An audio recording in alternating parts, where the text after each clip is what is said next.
Kesehatan Madrasah Aliyah Negeri 3 Palembang.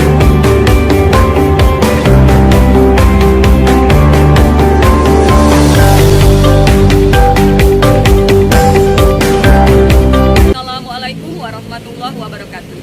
Yang terhormat dosen dan guru penguji uji kinerja PPG dalam jabatan angkatan kedua tahun 2022. Perkenalkan, nama saya Nur Hikmawati. Saya adalah guru kimia di MAN 3 Palembang, Jalan Inspektur Marzuki, Kelurahan Siring Agung, Kecamatan Ilir Barat 1, Palembang, Sumatera Selatan. Pada hari ini, Selasa, tanggal 13 Desember tahun 2022, saya akan melaksanakan praktik pembelajaran untuk memenuhi uji kinerja PPG dalam jabatan angkatan kedua tahun 2022 dengan materi pokok kesetimbangan kimia dan submateri faktor-faktor yang mempengaruhi pergeseran arah kesetimbangan. Untuk lebih jelasnya, berikut video pembelajaran yang telah saya lakukan. Mohon masukan dan saran agar kedepannya kegiatan pembelajaran yang saya laksanakan bisa menjadi lebih baik. Atas perhatiannya, saya ucapkan terima kasih. Wassalamualaikum warahmatullahi wabarakatuh.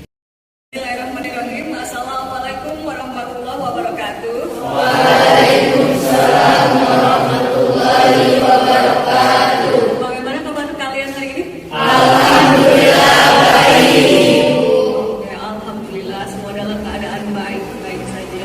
Oke, hari ini kita akan belajar seperti biasa, tapi sebelumnya tolong periksa dulu di sekitar kalian apakah sudah dalam keadaan bersih, apakah masih ada sampah atau apa. Kalau masih ada, silakan dibuang dulu di luar. Bukunya sudah disiapkan? Sudah. Laptopnya sudah? Sudah semua ya, berarti kita sudah bisa memulai pelajaran hari ini. Kelas Farel, tolong pimpin doanya. Mulai. Bismillahirrahmanirrahim. Rabbi sholli sadri. Alhamdulillah, kita sudah berdoa, berarti kita bisa memulai aktivitas belajar kita seperti biasa. Oya, Fadilah, kemudian Bakas Raja Boy Pembaca, kemudian mengenai Syarama dan Hajar Bu. Saya bisa menjelaskan ciri-ciri dari reaksi setimbang. Ya, Chelsea, coba. Iya. Oke Bu, jadi ciri-ciri kesetimbangan reaksinya berlangsung dalam dua arah yang berlawanan. Dua arah berlawanan. Tidak terjadi perubahan makroskopis, namun terjadi perubahan mikroskopis. Reaksi berlangsung terus-menerus. Reaksi terjadi dalam ruang tersebut. Laju reaksi ke kanan itu maju, laju ke kiri itu balik. Oke, benar sekali ya. Bisa menjelaskan perbedaannya. Iya, Fatra. Kesetimbangan homogen adalah kesetimbangan suatu zat yang di dalam terdapat zat-zat yang sama. Zat-zatnya sama ya, masanya sama ya. Iya. N2 bertemu dengan N2 gas bertemu dengan H2 gas. Kesetimbangan dengan NH3 gas. Yang ujungnya juga sama gas. Sama-sama gas, jadi semuanya gas. Iya, betul sekali. Lanjut. Sedangkan kesetimbangan heterogen adalah suatu kesetimbangan yang terdapat zat-zat dengan sifat yang berbeda. Dengan hasil yang berbeda. Betul sekali. Yang berbeda. Kalau belajar, sebelum belajar, kita harus tahu dulu kompetensi atau materi apa yang akan kita pelajari ya. Untuk hari ini, materi yang akan kita pelajari adalah faktor-faktor yang mempengaruhi pergeseran arah kesetimbangan. Ya, adapun kompetensi tercapai dalam proses pembelajaran ini yaitu yang pertama, menganalisis faktor-faktor yang mempengaruhi pergeseran arah kesetimbangan dan penerapannya dalam industri. Adapun tujuan pembelajarannya yang pertama yaitu melalui penelusuran informasi di internet dan buku yang relevan yang dilakukan serta diskusi dan kerja kelompok. Berarti nanti kalian kerja kelompok, peserta didik dapat menentukan faktor-faktor yang mempengaruhi pergeseran arah kesetimbangan secara percaya diri dengan benar. Kemudian tujuannya selanjutnya yaitu melalui penelusuran informasi di internet dan buku yang relevan serta kerja kelompok dan diskusi yang dilakukan, peserta didik diharapkan dapat yang pertama dapat menganalisis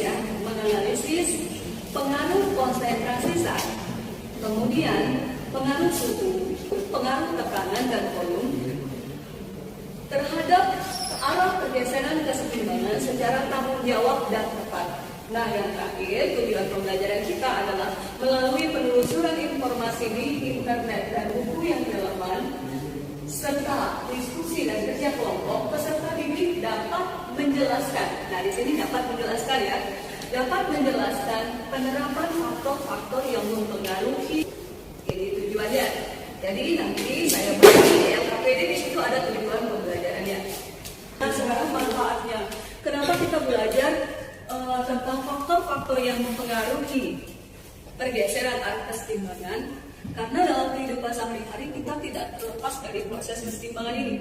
Jadi kalau kita sudah tahu faktor-faktor yang mempengaruhi pergeseran arah kesetimbangan, ketika kita menemui kondisi yang sama, kalian bisa tahu tindakan apa yang akan kita ambil sehingga pergeseran kesetimbangan itu bisa kita atasi. Misal nanti kalian kerja di perusahaan yang menghasilkan produk amonia. Nah, kondisi yang bagaimana yang bisa menghasilkan produk amonia lebih tinggi?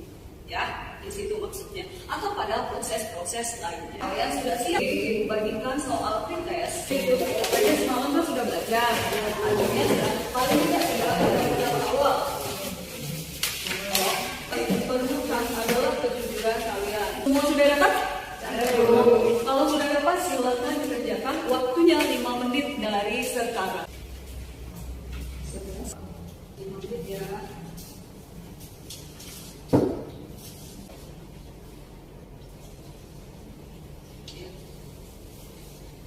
Waktunya tinggal 1 menit lagi. Masih ya. Belajar dengan menggunakan model problem-based learning. Problem-based learning adalah suatu pembelajaran di mana kita akan belajar berdasarkan masalah. Nanti Ibu akan memberikan suatu stimulus. Stimulus itu adalah suatu fenomena atau kejadian yang benar-benar terjadi di dalam kehidupan kita. Kemudian nanti kalian amati, kemudian kalian analisis, oh dari fenomena ini kenapa bisa terjadi seperti ini. Kemudian teridentifikasilah masalah-masalahnya yang kalian kaitkan dengan tujuan pembelajaran tadi. Sudah diidentifikasi permasalahannya, kemudian kalian akan Ibu bagi menjadi kelompok-kelompok tertentu yang sifatnya heterogen. Di kelompok tersebut kalian akan berdiskusi membahas bagaimana solusi dari permasalahan yang kalian identifikasi tersebut. Dari hasil diskusi kalian carikan informasi melalui internet, kemudian melalui buku, kalian bahas sehingga kalian dapatkan solusi dari permasalahan tersebut. Nah, solusi yang kalian dapatkan itu kalian tuangkan dalam LKPD. Setelah selesai menjadi sebuah karya, maka kalian presentasikan ke depan masing-masing kelompok. Dengan model pembelajaran PBL itu akan dilakukan penilaian sikap, penilaian keterampilan, dan penilaian kognitif tentunya. Sekarang kita lihat stimulusnya ya. Proses apa? Kalian amati, kemudian kalian cari permasalahan apa yang muncul dari proses fotosintesis dan proses respirasi. Kenapa terjadi reaksi seperti ini? Bagaimana? Kenapa dia reaksinya bisa ke kiri, ke kanan? Kalian amati dulu, kalian lihat, kalian baca dengan seksama. Ibu beri waktu 3 menit untuk menghubungkan masalah ini dengan tujuan pembelajaran kita tadi. Silakan. Kalau sudah ketemu permasalahannya, silakan dicatat. Dari fenomena ini mungkin ada yang berbeda. Oh ini kenapa seperti ini? Apa saja? Bagaimana? Dikaitkan dengan tujuan pembelajaran tadi. Permasalahannya sudah dapat? Oh, lagi ditulis. Bunga, sudah dapat? Bunga dicatat dulu ya. Nanti kalian kan bekerja berkelompok.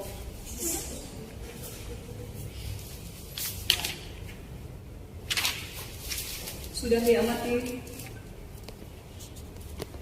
Dan bagaimana kalau kesetimbangan yang diganggu? Bagaimana kalau dia diberi aksi? Apa yang terjadi? Nah, itu yang kalian bakal tanyakan. Ya, sudah?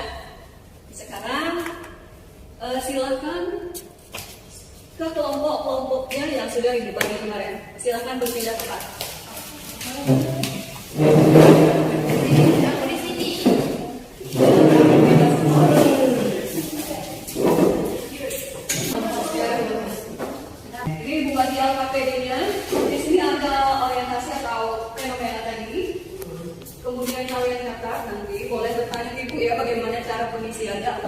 ya. Satu kelompok satu ya. Ya, coba dibaca.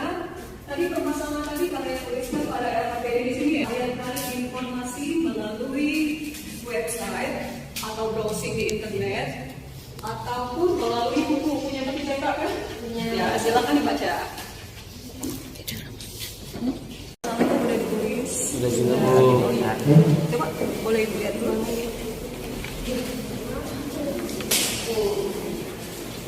Kalian ketik di situ ya langsung.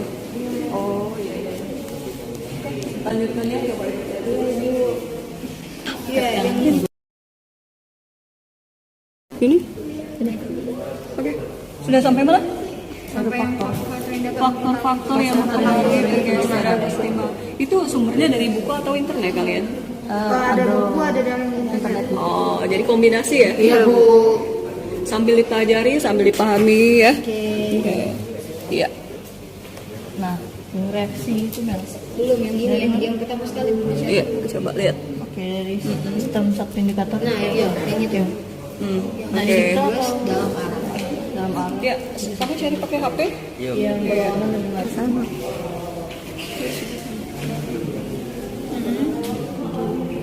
Iya.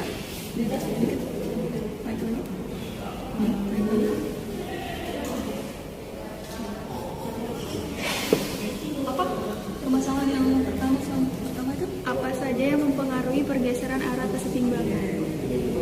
Terus Bagaimana konsentrasi zat mempengaruhi pergeseran arah kesetimbangan? sudah mulai cari solusinya? Sudah.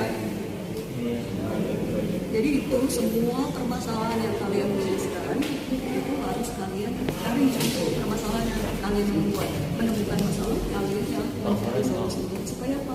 Supaya nanti ketika kalian belajar itu akan lebih bagus. Ya. Lanjut lagi, semangat ya. Ya, Bu. Makasih.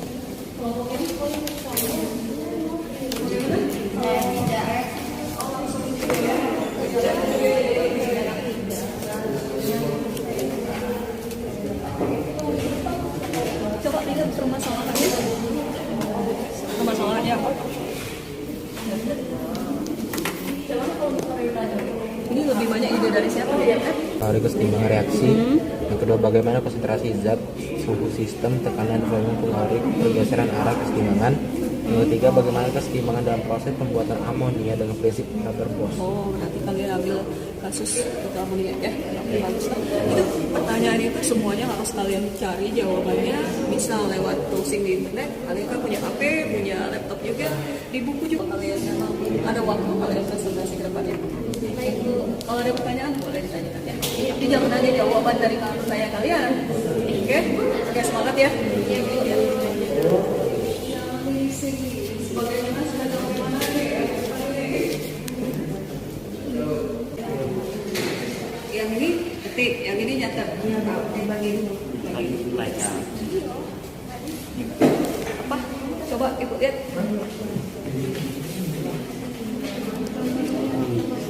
Ada masalah nggak? Ada masalah nggak? Itu sana.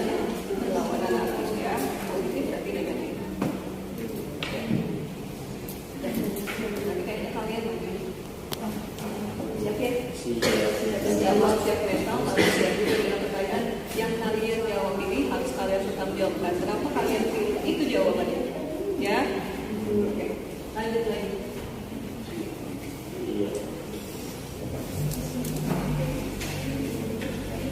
Bagaimana? Aman ya? Oh, kalian ambil dari ruang guru juga ya? Bisa, Bu. Ada yang bukan di ruang guru di sini? Oh, Ada yang Kelas 10. bagus. Iya, Bu. Hanya dia materi itu tapi langsung mengenal ya? Iya. Lanjut ya? Iya, Bu. Bagaimana sudah siap? Oke, sebelumnya karena ada waktu sedikit mau cek lagi ya siapa kira-kira yang presentasi apa yang bakal presentasi dengan hasil yang bagus. Coba lihat sebentar. Coba. Apa yang kalian kerjakan? Ini kelompok ini sudah sejauh mana? Sudah siap?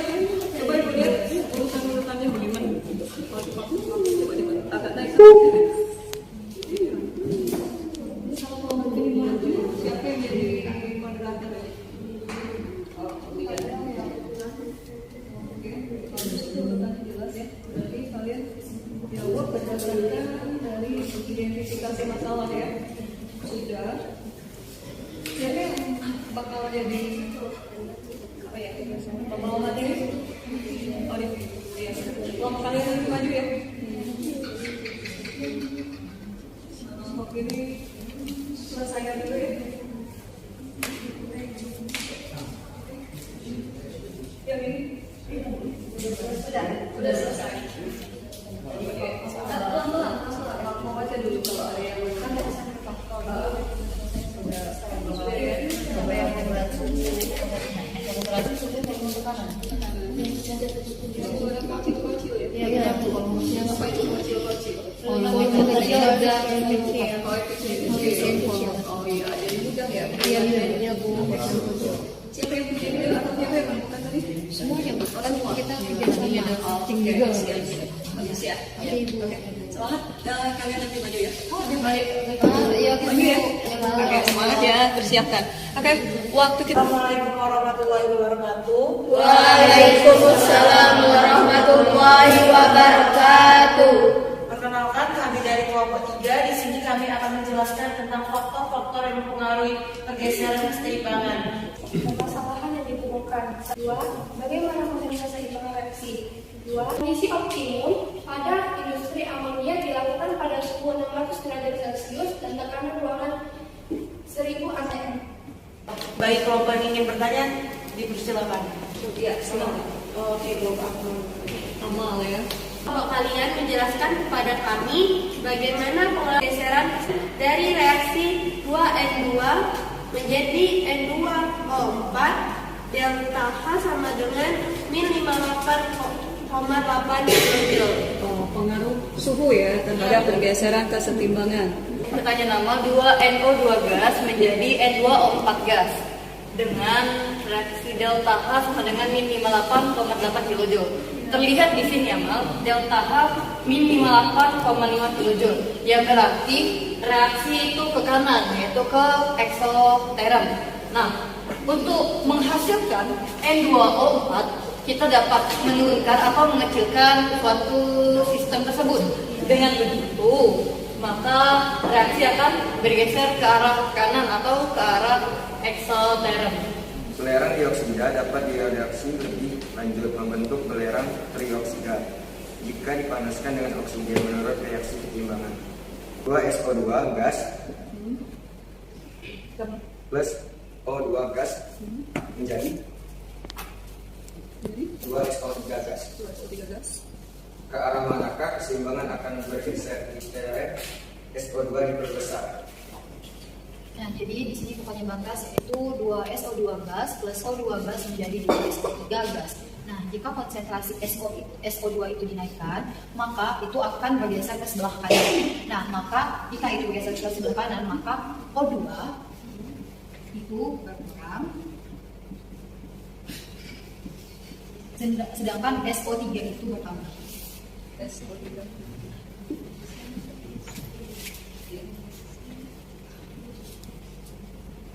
Nah, jika volume itu diperkecil, maka kita ingat saja dengan vocil dan kocil. Oh, pakai istilah ya. Iya, pakai istilah. Jadi vocil itu adalah volume kecil, sedangkan kocil itu adalah koefisien kecil. Nah, jadi untuk koefisien pembakaran SO2 itu bisa SO2 itu penurunan atau diturunkan. Nah, koefisien SO2 itu adalah 2. Sedangkan koefisien dari O2 itu adalah 1. Nah, selanjutnya itu SO2 itu ke sebelah kiri. Sebelah kiri berarti menjadi 3. Sedangkan sedangkan SO3 itu ke sebelah kanan. SO3 itu ke sebelah kanan, yaitu 2.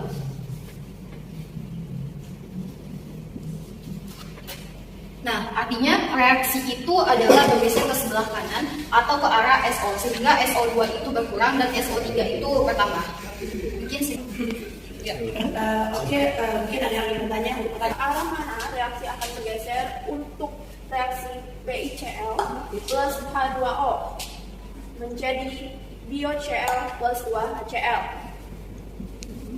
Dan jika pada suhu tetap, konsentrasi BiCl3 ditambah, dan jika volume air ditambah.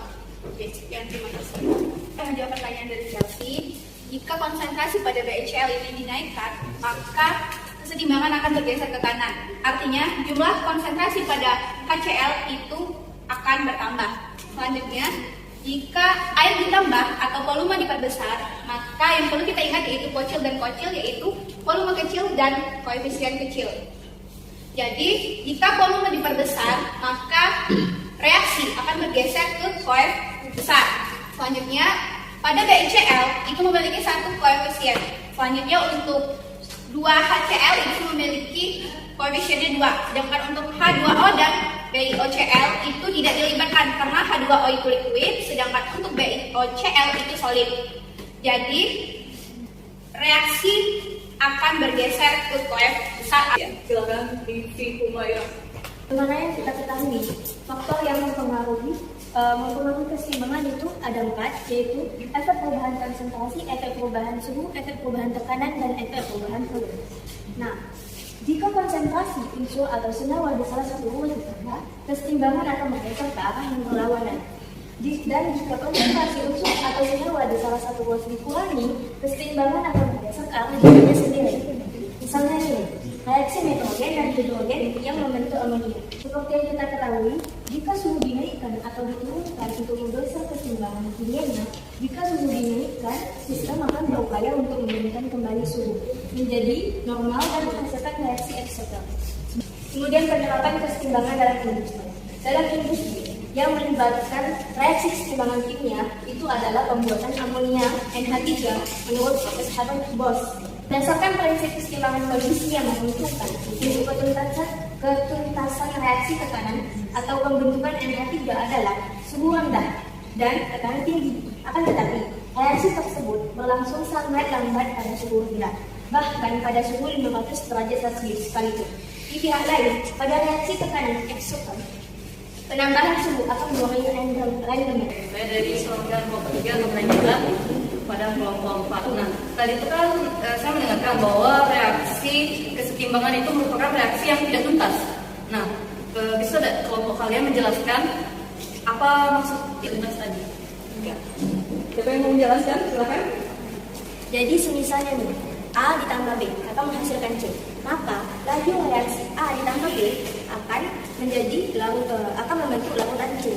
Sama dengan laju reaksi peruraian C akan menjadi A ditambah B. Artinya, laju reaksi yang ke arah kiri akan bergeser juga ke arah kanan. Jadi reaksi akan terus berlanjut sampai kapanpun selama reaksi berada di dalam keseimbangan. Jadi saya ingin bertanya, misalkan untuk faktor konsentrasi, jika salah satu reaktor diperbesar, maka keseimbangan akan bergeser ke kanan. Nah, jika salah satu produk diperbesar, maka keseimbangan akan bergeser ke kiri. Pertanyaannya, bisakah bisa kelompok Anda menjelaskan, berikan contoh terhadap contoh reaksi agar saya bisa memahaminya. AG plus dalam bentuk aqueous ditambah dengan F2 plus dalam bentuk aqueous akan menghasilkan reaksi bolak-balik AG dalam bentuk solid ya, ditambah dengan Fe3 plus dalam bentuk aqueous. Nah, apabila AG plus kita misalkan AG plus ini kita tambah konsentrasinya, maka ini ditambah, sedangkan Fe ini juga akan bertambah. Nah, reaksinya akan bergeser ke kanan atau ke arah reaksi. Sedangkan kalau misalnya produk yang ditambah, maka dia akan, kalau misalnya produknya dikurang, maka dia menjauh dari reaksi. Terus bagaimana jika temperatur tetap volume airnya ditambah? Pada temperatur tetap, apabila volume air air ditambah, maka itu termasuk pengeceran. Volume yang ditambah, volume berarti akan naik kan? Itu kalian ingat penjelasan dari presentasi sebelumnya itu fossil. Nah, apabila reaksi ini ditambah H2O atau air, maka dia akan ke arah koefisien yang lebih besar, yaitu ke arah kiri. Terus itu dari reaksi koefisiensi reaksi ternyata kan sama dengan koefisien produk, kan kiri sama dengan kanan. Tapi mengapa keseimbangan ke kiri yaitu koefisien besar? Dan tolong jelaskan maksudnya itu apa? Kita hitung koefisien dari sebelah kiri. AG punya koefisien 1 di sini. Di sini ada 1 koefisien punya AG. Di sini juga 1 koefisien punya FE. Di sini 1 koefisien punya FE, dan di sini juga ada 1 koefisien dari AG. Mengapa di sini lebih besar dari di sini? Kita hitung di sini ada 2 koefisien. Sedangkan di sini kalau menurut reaksi kesetimbangan ini hanya mempunyai 1 koefisien. Karena dalam bentuk solid ataupun liquid itu tidak akan mempengaruhi arah pergeseran kesetimbangan.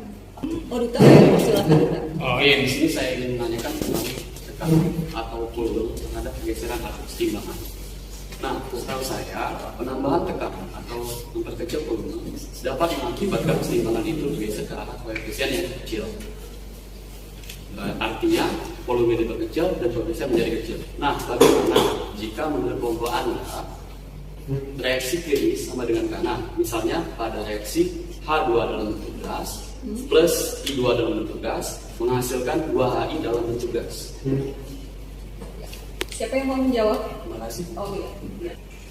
Oke, baiklah saya akan menjelaskannya sedikit. Nah, di sini koefisien dari H2 dalam bentuk gas ini adalah 1. Nah, kalau I2 ini koefisien 1. Maka koefisien sebelah kiri adalah 2. Karena koefisien H2 ditambah I2 itu sama dengan 2. Sedangkan di sebelah kanan itu koefisiennya 2. Jadi, maka dari itu koefisien kiri dan kanan adalah 2. Maka koefisien kiri dan kanan sama. Maka dari itu reaksi tersebut tidak mengalami perubahan. Bagaimana kita? Oke, saya rasa cukup. Ya, kasih. Sistem kesetimbangan dapat berubah jika mendapat pengaruh dari luar. Perubahan tersebut bertujuan untuk mencapai kesetimbangan baru, sehingga disebut pergeseran kesetimbangan. Hal ini sesuai dengan hasil penelitian yang dilakukan oleh Henry Louis Chatelier. Asas Chatelier mengatakan bahwa jika suatu sistem kesetimbangan mendapat pengaruh dari luar, maka sistem akan bergeser sehingga dapat meminimalisir pengaruh dari luar. Dengan demikian, sistem akan mencapai kesetimbangan kembali. Saya akan bertanya tentang proses pembuatan amonia. Jelaskan alasan digunakan tekanan dan suhu tinggi pada proses tersebut.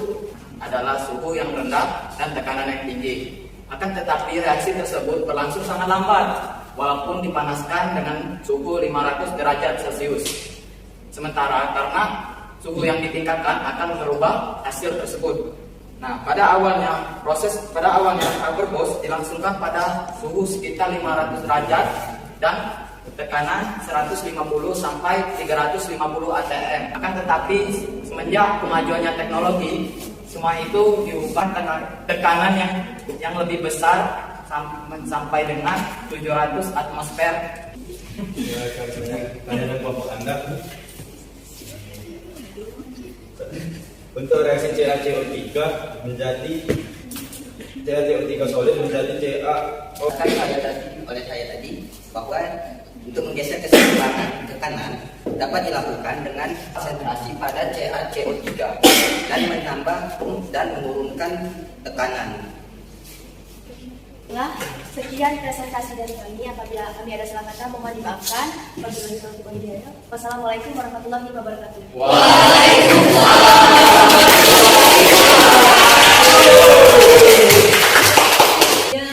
Pemahaman kalian tentang apa itu faktor-faktor pergeseran kesetimbangan sudah cukup baik.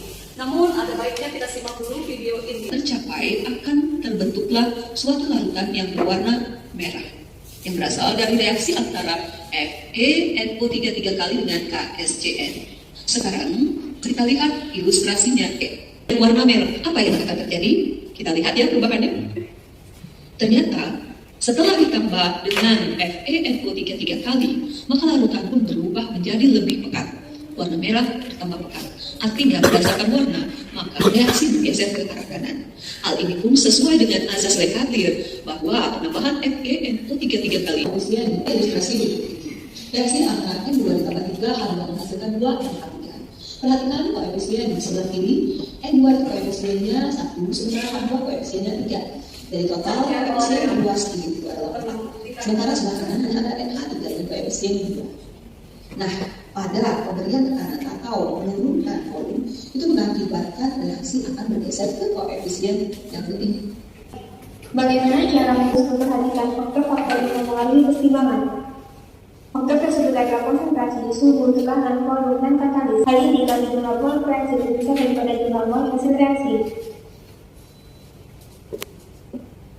Namun proses tersebut mengatakan bahwa apabila pada suatu sistem yang dalam keadaan seimbang diberikan suatu aksi, maka sistem tersebut akan melakukan reaksi, yaitu dengan menggeser reaksi ke kiri ataupun ke kanan. Nah, suatu keseimbangan ketika konsentrasi suatu zat dinaikkan, maka reaksi akan bergeser dari zat tersebut. Jadi misalnya ini reaksi A ditambah B menghasilkan C, B dikonsentrasi. Artinya reaksi akan bergeser dari si A. Dari si A kemana? Berarti ke kanan.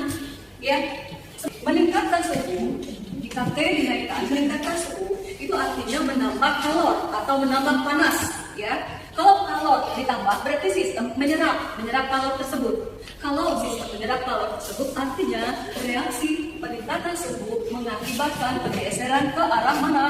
Pergeseran ke arah endogen. Ini koefisiennya, kita lihat di sini koefisiennya 1 N2, kemudian di sini koefisiennya 3, di sini koefisiennya 2. Artinya ya sebelah kiri koefisiennya sebesar 4. Sekarang yang punya pertanyaan, silakan dijawab siapa yang bisa. Upaya apa yang dilakukan pada reaksi N2 ditambah H2, N2 ditambah 3H2 agar diproduksi NH3 lebih banyak? Siapa yang bisa? Tadi ini juga Akila saja. Saya akan menjawab. Agar produk NH3 bertambah atau keseimbangan bergeser ke kanan, satu, kita bisa menambah konsentrasi N2 atau H2 atau mengambil NH3 secara terus-menerus.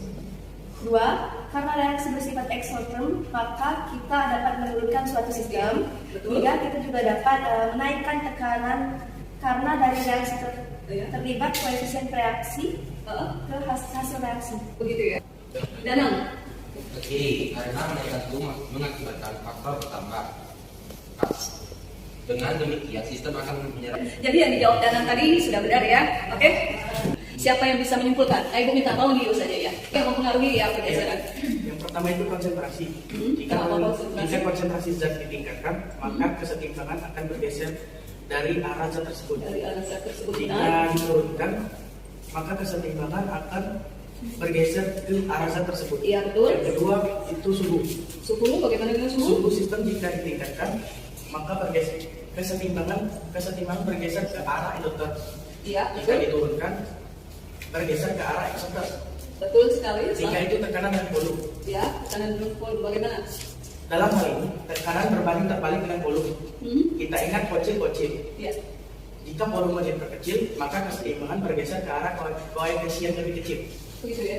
Ya, bagus sekali ya yang disimpulkan oleh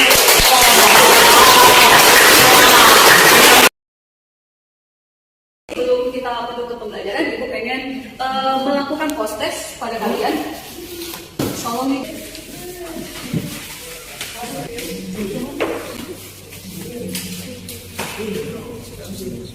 Waktunya 5 menit dari sekarang. Sampai di sini ambil ya.